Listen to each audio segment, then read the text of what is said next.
Alrighty, ladies and gentlemen, this is the last chapter to the Doughnut Fix. Okay, so let's begin. If I'm telling the truth, I never would have gotten the donuts done on time if Zoe hadn't helped. She cut while I fried, filled, and rolled. She kept pestering to fill too, but I learned my lesson, so she stuck to cutting. And when she was done, I put her in that big cardboard box till the last donut was rolled and the pastry gun had been cleaned and put in the secure location. At 7, my parents came downstairs. "Isn't it beautiful?" Mom said. "Isn't what beautiful?" I signed as I boxed up the last donuts. "The snow," Dad pointed to the window. There had been a foot of snow on the ground, and cotton ball sized flakes were still floating down. "No, no, no, no," I shouted. "We hadn't planned for snow." "How could you have missed that?" Janine said as she came down the stairs. "I don't know. If it was dark before and I was concentrating on what?" she said. "On donuts."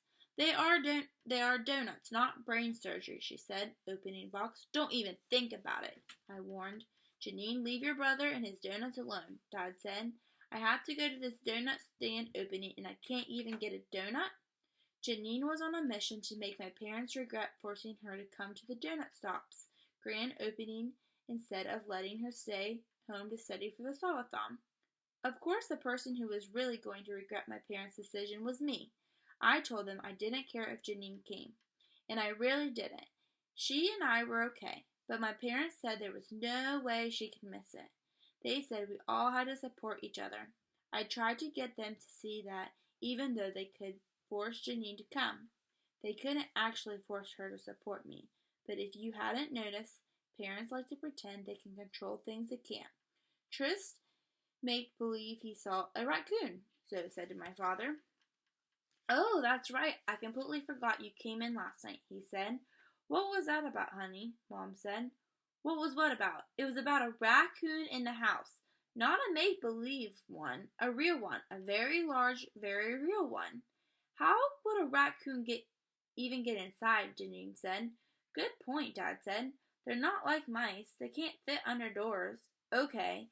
Can anyone recall holding open the door for a raccoon?" "After you, Mr. Raccoon," Zoe giggled. "Ha ha. So they didn't believe me. Let them bump into a raccoon in the bathroom in the middle of the night. I hope they did. They deserved it." "It's just magical, isn't it?" Mom gazed out the window at the snow-covered trees. "It's like the world's been iced." "Does everyone have to be about food with you?"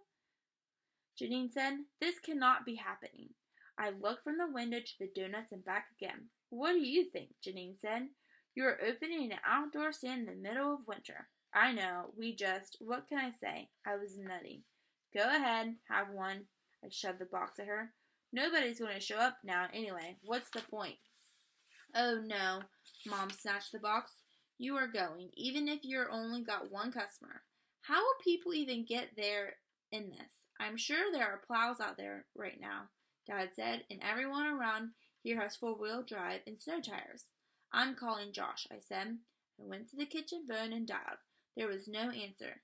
"See, he's already out in the snow waiting for you," Mom said. "Let's go." She was right about one thing. Even if we didn't have customers, I couldn't let Josh down. It was 7:44 on the digital car clock when we pulled up in the front of Winnie's.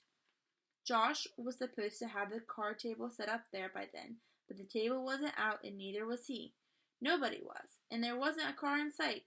Petersville was as dead as it had been that first morning, except now it was covered in snow. "I'm telling you, Josh saw the snow and went back to sleep," Janine said. "He wouldn't do that," I said, and I believed it. I did. But where was he? "He probably thought nobody but a complete idiot would come out in a blizzard and try to sell donuts on a street corner," Janine said. "Cut it out," Mom said. "He would have called. He wouldn't just not show up," I said. "So where is he then?" Janine said. "Janine, did you hear, Mom?" My father shouted.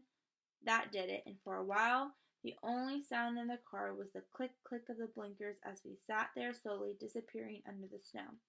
"Look, don't those brighten up Main Street?" Mom pointed to the flickering white Christmas lights strung between the general store and Rennie's. "Kinda weird," Janine said. "They're only on one side of the street. Maybe they just haven't finished putting them up, Mom said. It was quite quiet again for a while. Then Janine said, "We should go." "We're not going," Dad said. "We're going to get stuck," she sang to the tune of "I Told You So." The tires are really covered. "We won't get stuck," Mom said. "People die in blizzards like this. They starve and they freeze," Janine said. "I don't want to starve and freeze," Zoe said. "Nobody's going to starve and freeze. This isn't even a blizzard. It's a little winter snow and it's gorgeous," Dad said. "A little winter snow? What do you call a hurricane? A little summer breeze? If she wants to go, let her go," I shouted, throwing open the car door. Then I climbed out and slammed it hard behind me. If Josh wasn't going to show, if no one was going to show, I couldn't be in that car with them when I gave up. "Tris, get back in," Mom shouted out her window. "Where are you going?" Dad called out. "Winnie's," I said, taking the doughnuts out of the trunk. Winnie was all business. If it turned out nobody was coming, she wasn't going to feel bad for me. In no way would she put up with me feeling bad for myself. She'd make it about the doughnuts and the business our business. I was almost to Winnie's front door when something in her window made me stop. The sign. I'd seen it so many times I never even I'd seen it so many times I never even read it anywhere, but the Christmas lights had been strung up on the outside of the window right around it, so my eyes couldn't help themselves. Yes, we really have chocolate cream donuts. Follow the flashlights. I stumbled back through the snow as fast as I could. "Look at the sign," I called out as I put the boxes back in the trunk. "Follow the flashing lights," Janine said. "What is this? The Wizard of Oz?" "Go, Dad, go," I said as soon as I was back in the car. By the time we reached the other end of the main street, I knew where we were headed. The little station house exploded with so much light. You probably could have seen where we were headed from way out in space. "Oh, pretty," Zoe said. Every inch of the little building flashed with tiny white lights that sparkled on the snow like a disco ball.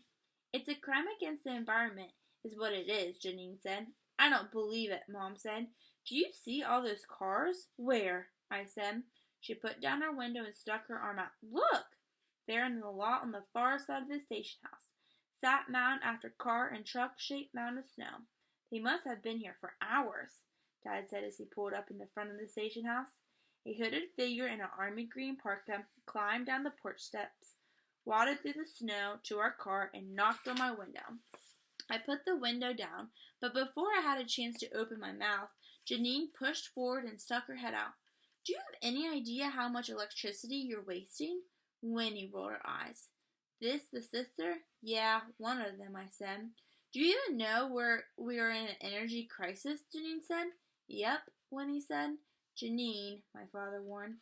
"Oh, don't stop her on my bank account. I can take it," Winnie said. "So don't you think we all have a responsibility to conserve electricity?" Janine said. "I sure do," Winnie said.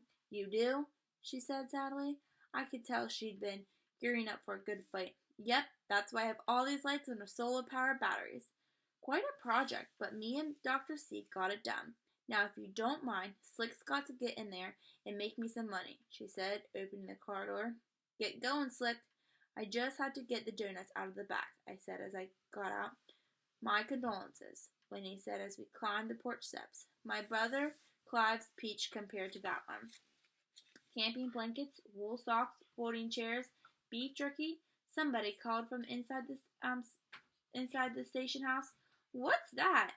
"Harley, gotta give the man credit. He certainly knows how to make the most of business opportunity. I know it might seem like he was stealing your thunder, but look at it this way. If he hadn't brought in those portable heaters, no way people would have made it till now." Maybe I should thank him then. I couldn't go that far. Let's just say it was mutually beneficial. "He's made a killing on those folding chairs and wool socks. See for yourself," she said as she pushed open the door. The place was packed. People everywhere, grown-ups, kids, some huddled around heaters, some sitting in circles of matching campfire chairs, some lying on sleeping bags.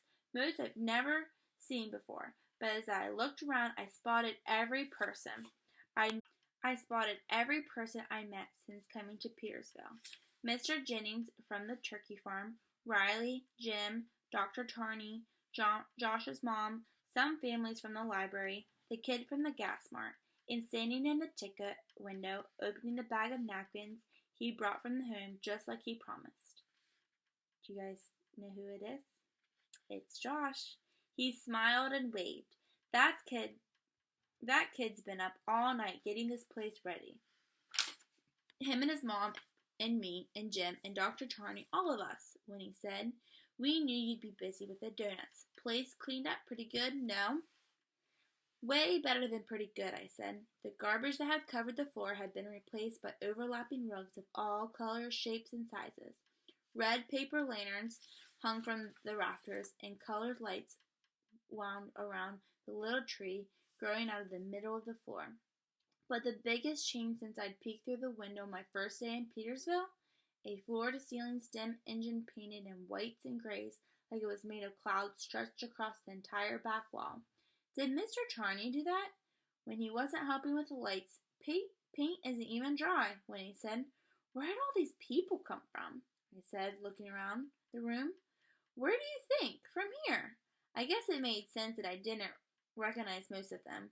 Where would I have seen them? They couldn't have had any more of a clue who I was than I did who they were, but suddenly the whole room was on its feet, clapping and cheering, closing in on me.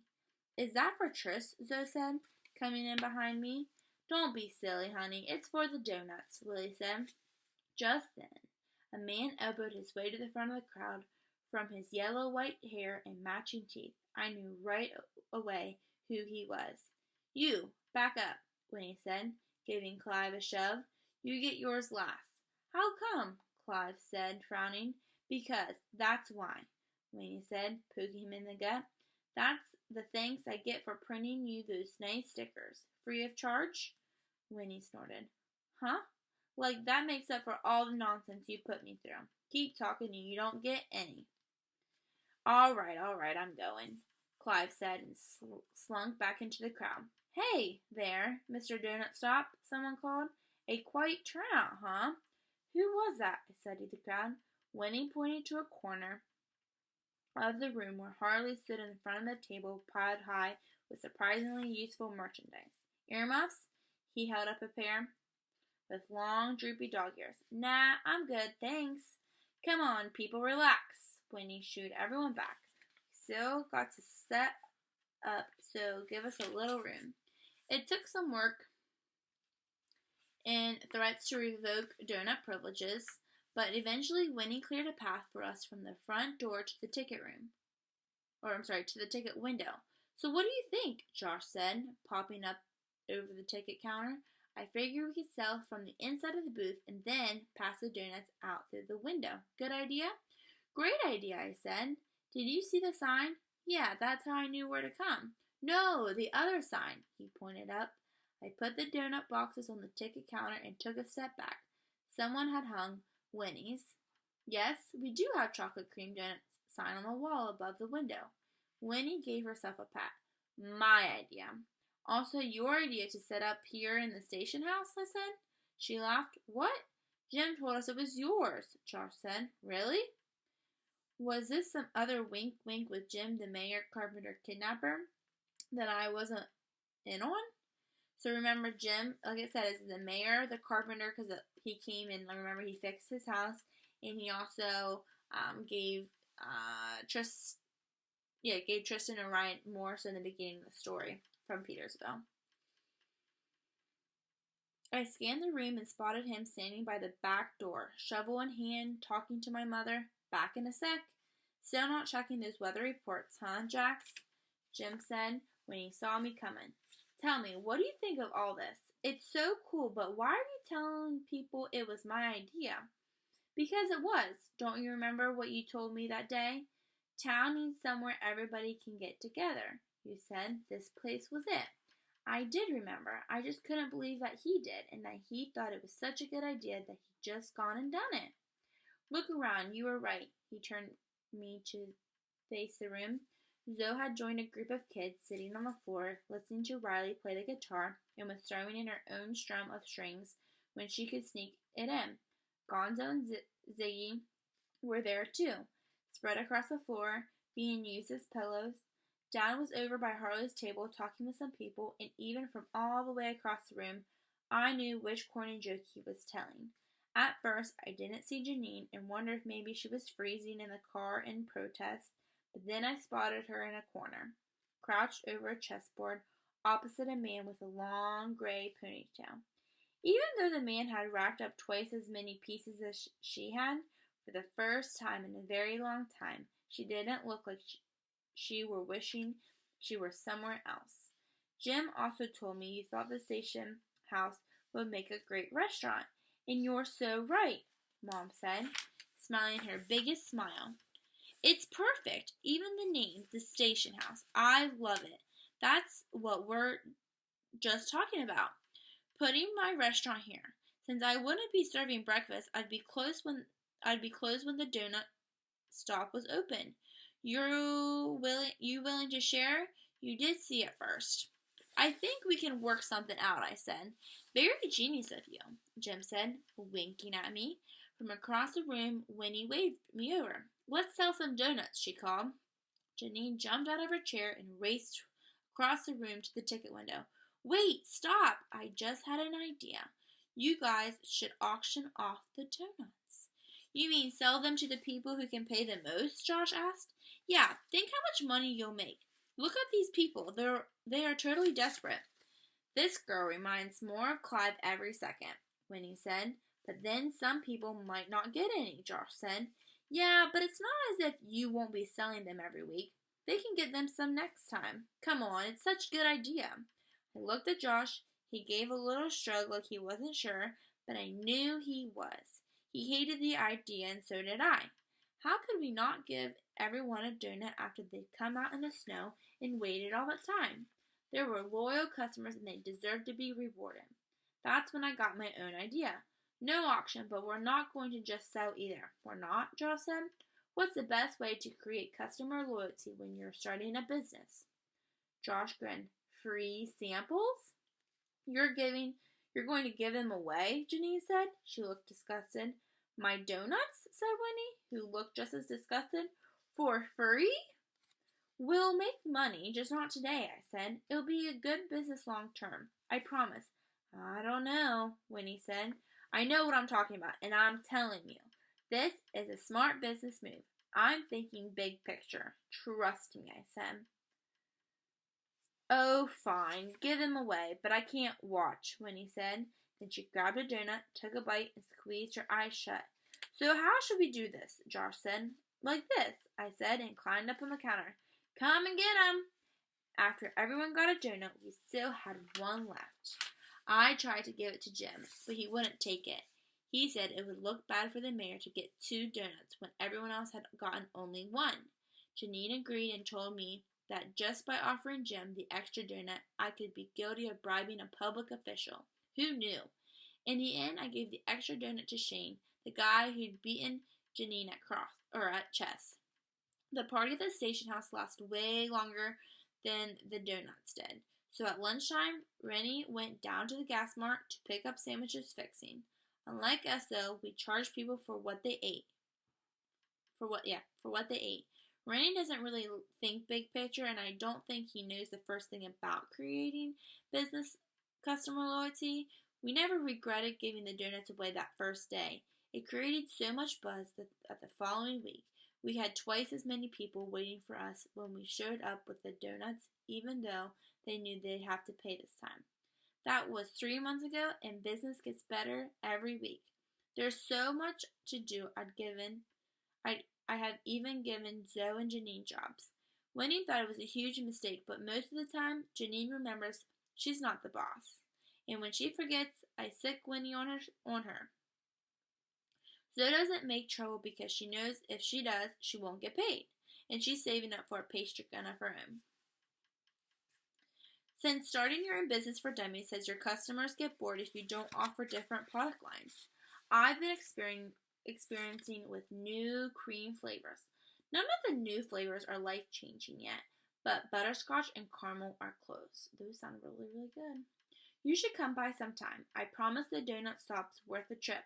Just be sure to get there early. There's always a line and we always sell out. Come when it snows and the first one's free.